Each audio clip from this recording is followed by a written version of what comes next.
Mutongeria wa Wiper Stephen Kalonzo Musyoka akiari Karen muje munene jwa Nairobi niorira kurina kuongeleka kwa riboti ya beombede nduke jenzi Kugwatwa Mateka ni dwangi cia ukaria badene aciari na kinya beombede bagishumiria kiri maandamano ja Kumeneria makarikaja nwesi eze Justin Muturi agikinyiria garo ya DCI kwandikithia Kugwatwa Mateka mwana wake na kiaragi kioroterwa uranwe mutongeria wa kiama kana gikundi kia upelelesi NIS nwe Nudin Aj na dia kiaria Stephen Kalonzo Musyoka ugete makarikaja jageta na mbere no mwanka Rais William Ruto aithira gisheberia GITINE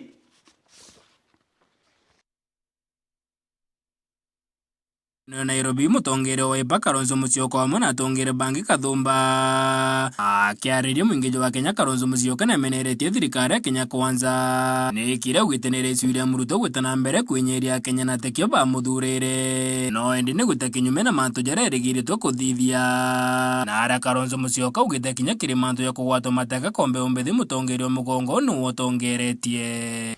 The revelations by Secretary Muturi on the identity of the commander-in-chief of the abduction squads is quite telling. If the Attorney General of the Republic of Kenya cannot get answers to the whereabouts of his son, who can?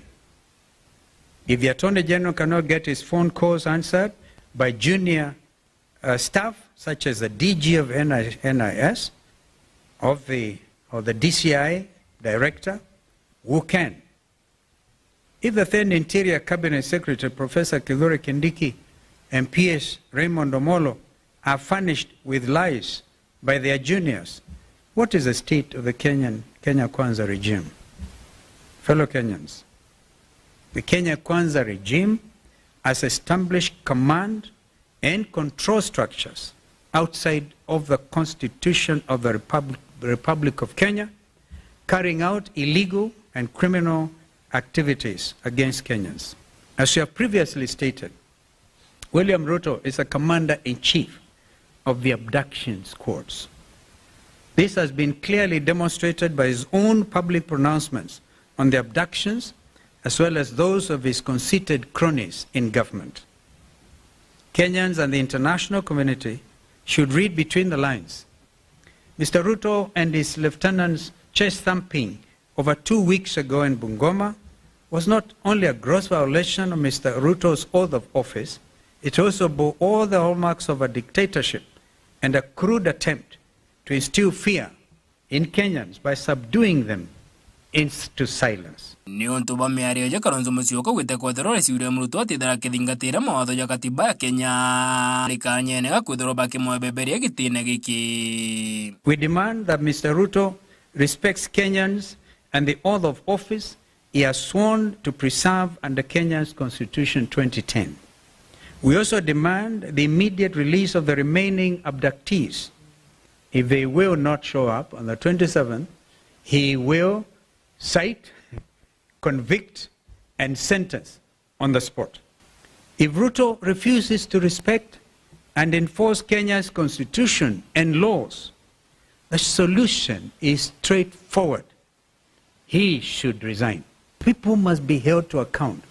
This is what the Gen Zs have been advocating. When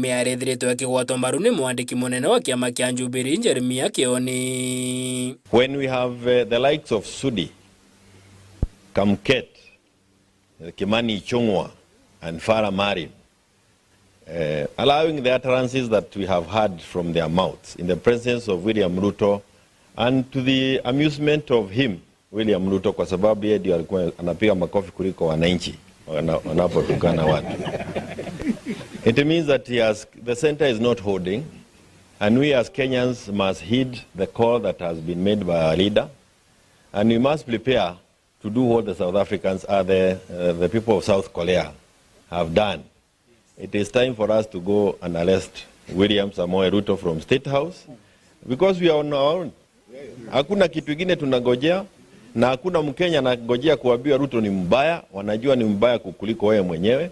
Hakuna jambo unaweza sema kwamba anaweza saidia sisi nalo. It is upon us to organize ourselves and get Ruto home. Gitinekalonzo Musyoka ethirwa akimueberia munini wa kiama kia Wiper Farmari ni kuna watho bo katiba ya Kenya. Avoidance of doubt. Honorable Farah Maalim, who until now has been Wiper Democratic Party's deputy leader, stands expelled from the Wiper Democratic Movement for violating the Constitution and the rights of Kenyans, and even abusing Kenyan mothers. Kiripotera Nyambene TV yako litwambita uru friend Motea.